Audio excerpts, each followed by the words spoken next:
చంచలమ్మ వాళ్ళ ఇంటికి అయితే కానిస్టేబుల్స్ వస్తారు. అది చూసి అక్కడ ఉన్న కేశవ అయితే కానిస్టేబుల్స్ దగ్గరికి వెళ్ళి ఏంటి చెప్పండి ఎందుకు ఇలా వచ్చారు అని చెప్పి అడుగుతూ ఉంటాడు. దాంతో అక్కడ ఉన్న కానిస్టేబుల్ ఇలా అంటూ ఉంటాడు, చంచలమ్మ గారు మా పోలీస్ స్టేషన్కి వచ్చారు, చంచలమ్మ గారు పోలీస్ స్టేషన్కి వచ్చి లొంగిపోయారు అని చెప్పి అంటూ ఉంటాడు. అది వినగానే అక్కడ ఉన్న వాళ్ళందరూ కూడా ఒక్కసారిగా షాక్ అయిపోతారు.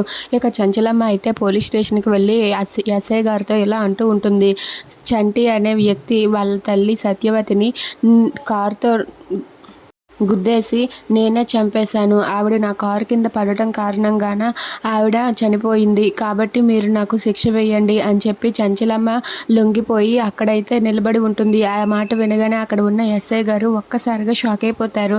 ఇక నన్ను అరెస్ట్ చేయండి, నేను జైల్లో ఉండాలి అని చెప్పి చంచలమ్మ అయితే పోలీసులకు ఆ మాట చెప్పి తనైతే సెల్లోనికి అయితే వెళ్ళిపోతుంది.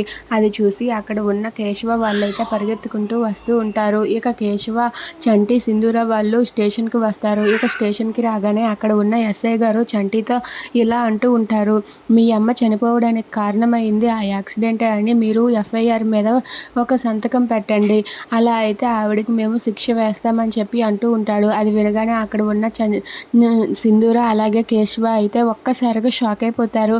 ఇక చంచలమ్మ అయితే నేరుగా తానే ఆ తప్పు చేసిందని చెప్పి తాను శిక్ష అనుభవించాలని తానే అక్కడ సెల్లో ఉంటుంది.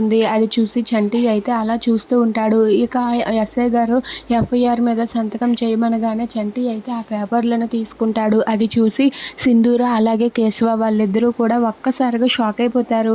ఇక చంచలమ్మ అయితే అక్కడే అలా సెల్లో అక్కడ నిలబడి ఉంటుంది. అది చూసి కేశవ అయితే చాలా బాధపడుతూ ఉంటాడు. ఇక సింధూర చంచలమ్మని ఎలా కాపాడగలదు? If you like this video please like, share and subscribe friends. Thanks for watching.